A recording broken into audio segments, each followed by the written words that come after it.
Welcome to the Student Review Board Self-Paced Tutorials. My name is Brett Spargrove, and I'm the Associate Managing Editor for IJEPL.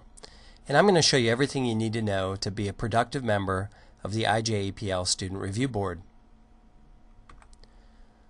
The goal of this tutorial is to get you up to speed on all of the basics so you can begin reviewing manuscripts. Over the course of this video, I'll answer the question, what is IJEPL, and cover the role of the Student Review Board, or SRB, including how to review a manuscript and what to look for when conducting a review. Honestly, it's all pretty easy and straightforward, and I'm sure you'll have no trouble with any of it. So let's get started.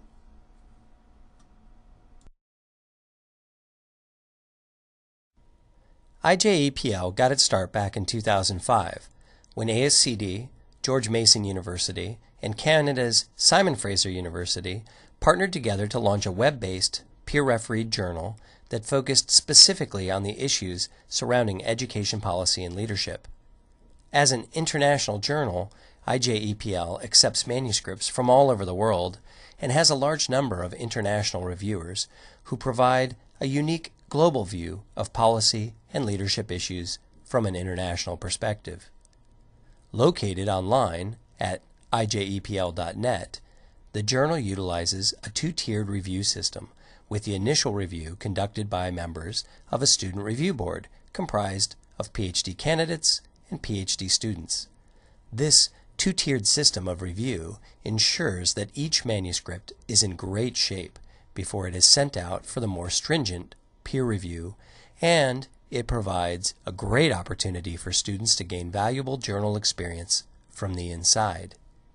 IJEPL is proud of its affiliations and strives to be the most comprehensive location for research surrounding education policy and leadership.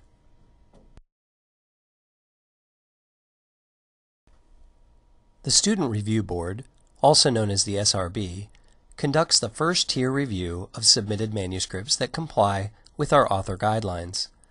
These guidelines, which are posted on the IJEPL website, ensure that every IJEPL manuscript meets our publication criteria, including word count restrictions, APA formatting, evidence of empirical research, and of course, each manuscript must have policy and/or leadership implications.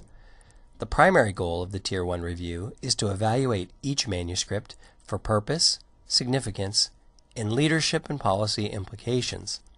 Additionally, SRB members are encouraged to comment on the grammar, syntax, and overall flow and readability of a manuscript.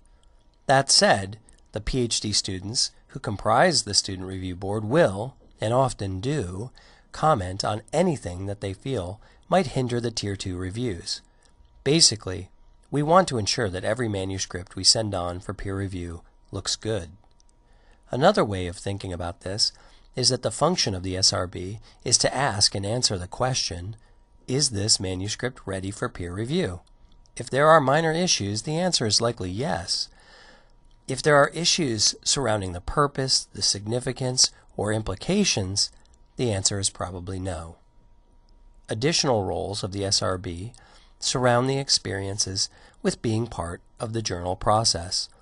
It's assumed that as PhD students, many of you will be part of the academic world for years to come. This will possibly include trying to get your own writing published in journals. Having an understanding of how the journal process works will be an invaluable experience. Of course, you should also list your service to IJEPL on your CV or resume.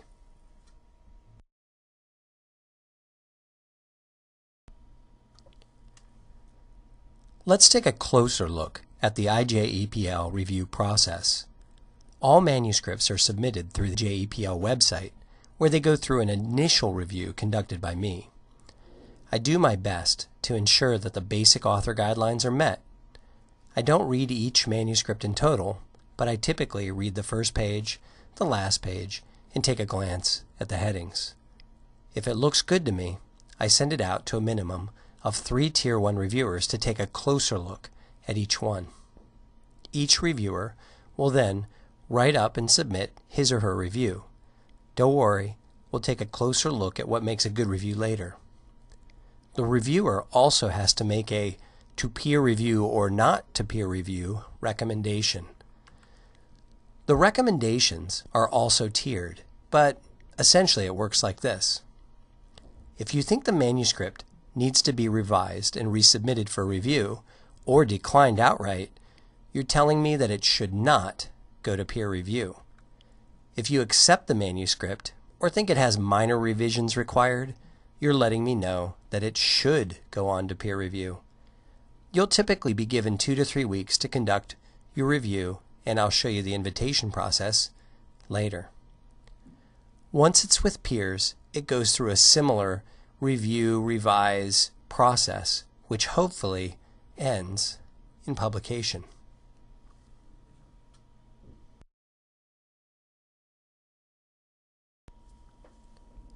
Perhaps the best way to understand everything is to see it all in action.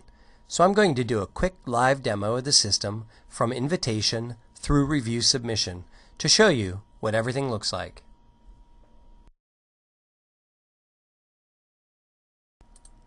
The whole process really starts once you get an invitation from me. You'll get an invitation via email, and it looks like this. The invitation contains information about the manuscript, an abstract, and the due dates.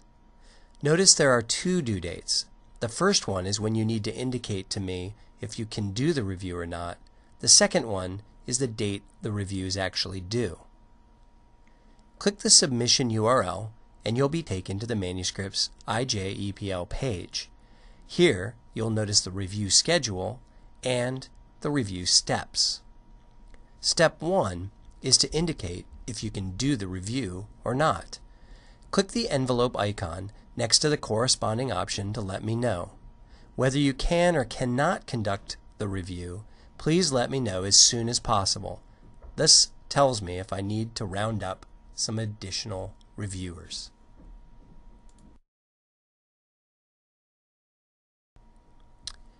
I'm going to go ahead and indicate that I can do the review. A web form will appear. If you need to add any special information or message for me, you can type it in here. This is really helpful, especially if you can't do the review and want to tell me that you are swamped writing a couple of papers or defending your dissertation.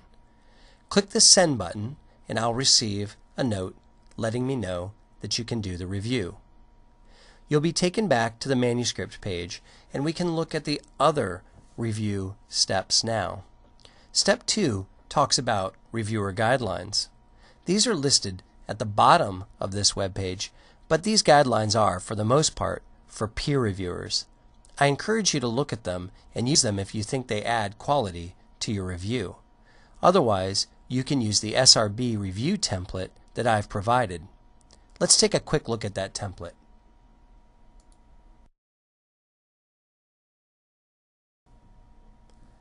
As you can see, it contains the 3 main components we're looking for in a quality SRB review and space to write down any other concerns you might have. Let's head back to the IJEPL website.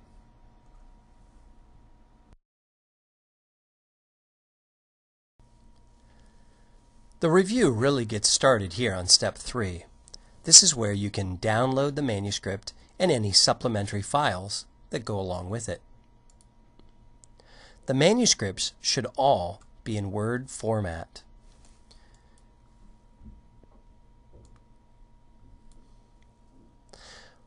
We all have different review preferences.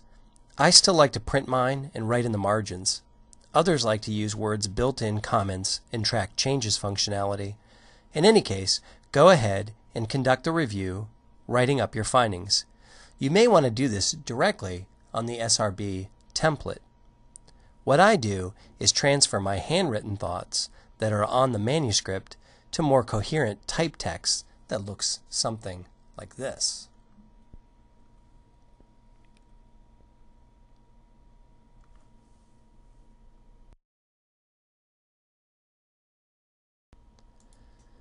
Notice that my review is broken down into the primary sections. Additionally, I put in specific examples that highlight to the author the issues that I found in the manuscript. Providing concrete examples to the author goes a long way toward making your suggestions very helpful as the author works on any revisions.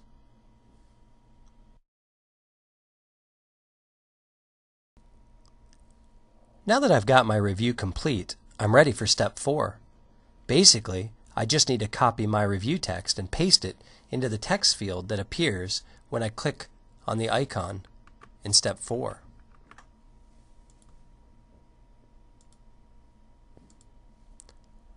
Go ahead and paste your review into the top box. If you have any additional comments for me, you can put those into the bottom box. Click the Save button and your review will appear. You can close the review box to go back to the main IJEPL page. You can edit or delete your review until you submit it to the editor simply by clicking the review icon.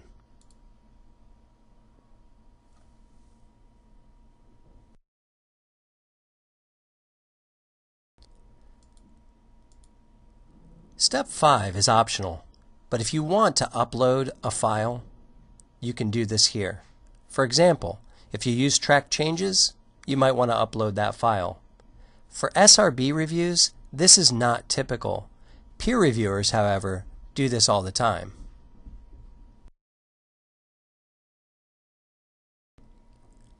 Step 6 is the last one. Time to make a recommendation and submit your review. You'll notice there are 6 recommendation choices. However, I'm going to simplify these for you. If you choose Accept Submission or Revisions Required, you're telling me that the manuscript should go to peer review. You may acknowledge that there are some minor issues, but no showstoppers that require revisions before peer review. If you think the manuscript should not go to peer review, select the Resubmit for Review or Decline Submission option. Resubmit for review means you think that the manuscript has some potential, but not in its current form, and you're suggesting that it gets revised and then sent back through the student review board. Decline is pretty straightforward, and you don't think the manuscript can be salvaged. Hopefully, you'll not need to use the 2 other options, Resubmit Elsewhere or See Comments, but they're there if you need them. Make your choice, then click the Submit Review to Editor button, and you're finished.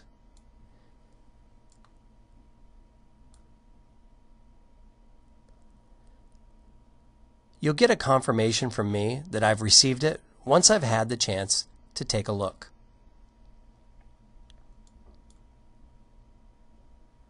So, that's it. Not too painful, right?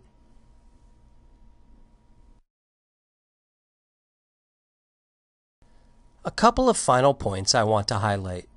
Please remember to accept or decline the review invitation as soon as possible. This really helps me get the requisite number of reviewers for each manuscript. If you miss the review deadline for a manuscript you had previously indicated you would review, you will likely get a friendly reminder from me. Please don't take it personally or be offended. I know that things come up and it can be easy to forget. Finally, approach the reviews seriously. They should be thoughtful and helpful. Think of the SRB review as practice for the day you are a peer reviewer. That's it. Thanks for watching this self-paced tutorial. I hope you found it helpful. Please refer back to it anytime you need a refresher. If you have questions or comments, please email them to ijepl@gmu.edu. Again, thanks for watching. It contains the 3 main